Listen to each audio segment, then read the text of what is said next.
Hai, Rizky di sini dan hari ini kita mau berbagi tentang pengalaman kita sedikit nih. Jadi, kita sebagai orang yang kerjanya di bidang teknologi, itu sering banget ditanyain sama teman-teman kita kalau misalnya dia mau beli laptop di harga 10 jutaan tuh yang bagusnya apa ya, 20 jutaan tuh bagusnya apa ya, dan kita selalu nyaranin ya laptop-laptop dengan generasi terbaru kan. Sampai ada teman kita yang nanya gini, kalau misalnya gue beli yang laptop generasi lalu aja gimana yang harganya udah turun? Dan kita mikir, kayaknya boleh juga ya kalau di riset kayak gitu. Dan ternyata setelah kita riset-riset, kita dapetin ada laptop yang bagus, harganya cuman 11 jutaan lah ya, 10,8 juta. Tapi ternyata udah pakai 1050 Ti. Jadi Core i5 9300H, 1050 Ti, terus sama 8GB RAM. Di harga 11 juta itu lumayan banget kan. Jadi inilah pengalaman kita sedikit tentang laptop generasi lalu, yaitu MSI GF63.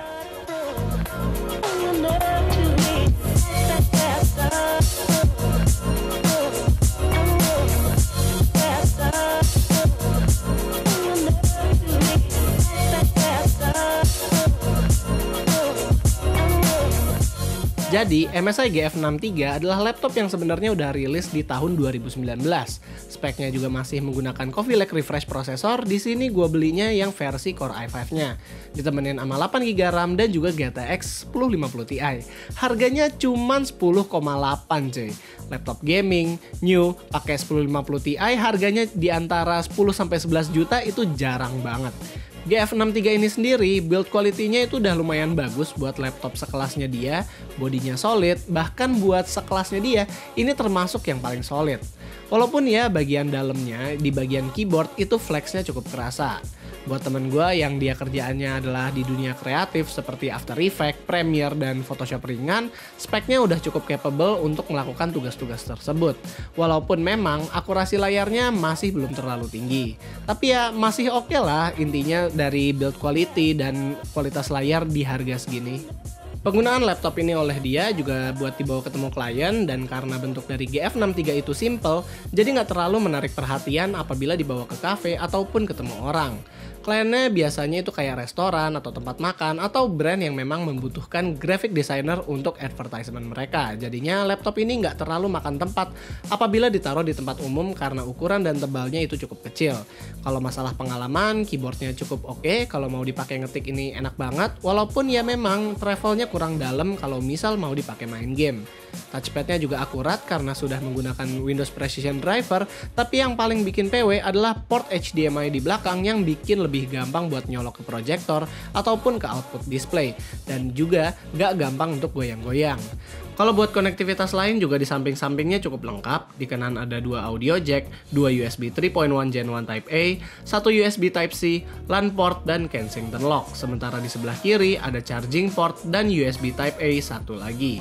Baterainya nggak terlalu awet sih, jadi memang harus bawa casan kemana-mana, dan buat speakernya kualitasnya biasa aja. Kalau cuma mau preview video masih cukup oke, tapi kalau emang mau dipakai editing, disarankan untuk memakai headphone aja.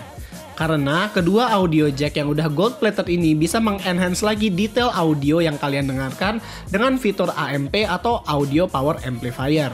Dalam pembelian, laptop ini juga sudah mendapatkan bonus tas, dan ini adalah salah satu faktor kenapa gue sangat menyarankan GF63 ini ke dia. Dan kalau misalnya kita mau ngomongin performanya, ya di sini gue cek dengan game-game ringan seperti Dota 2, CSGO, dan Valorant itu masih mendapatkan frame rate yang lumayan bagus. Cinebench score-nya juga not bad, Core i5 9 Gen masih oke lah buat productivity task atau gaming yang ringan. Yang lucunya, pas gue buka laptopnya itu ternyata kipasnya hanya ada satu, dan walaupun begitu, suhunya masih bisa terjaga lumayan adem. Saat kita Cinebench, kita mencoba untuk running 5 kali dan skornya terbukti stabil dan gak terlalu turun-turun banget. Tapi kalau misal dipakai bener-bener lama banget, throttling sih memang ada, tapi untungnya gak kerasa-kerasa banget saat dipakai di dalam game. Ini laptopnya ya menurut gue cocok lah buat pekerja kreatif budget terbatas yang suka kemana-mana dan workloadnya itu medium light yang membutuhkan VGA. Buat gaming ringan Stormworks juga sebenarnya masih bisa. Buat kalian yang mau upgrade MSI GF63 juga masih ada slot RAM satu lagi yang bisa diisi, dan juga 2,5 inch bay yang bisa diisi oleh SSD maupun HDD. Intinya gue ngerasa puas sih, nyaranin temen gue buat beli laptop ini pas harganya udah turun.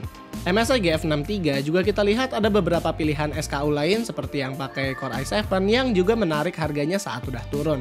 Tapi kalau kita sendiri paling tertarik dengan SKU termurahnya yaitu Core i5 dengan 1050 Ti yang performanya sangat oke di harga 10 juta sampai 11 juta. Jadi intinya kalau misal kalian mencari laptop yang harganya udah turun seperti MSI GF63 ini, kalau performanya masih demanding dan dealnya masih bagus ya ambil aja. Lumayan kok buat dapat deal yang kece. Jadi itu aja paling sharing kita kali ini. Kalau kalian suka dengan video seperti ini, jangan lupa untuk like, share, dan subscribe. And as always, stay safe.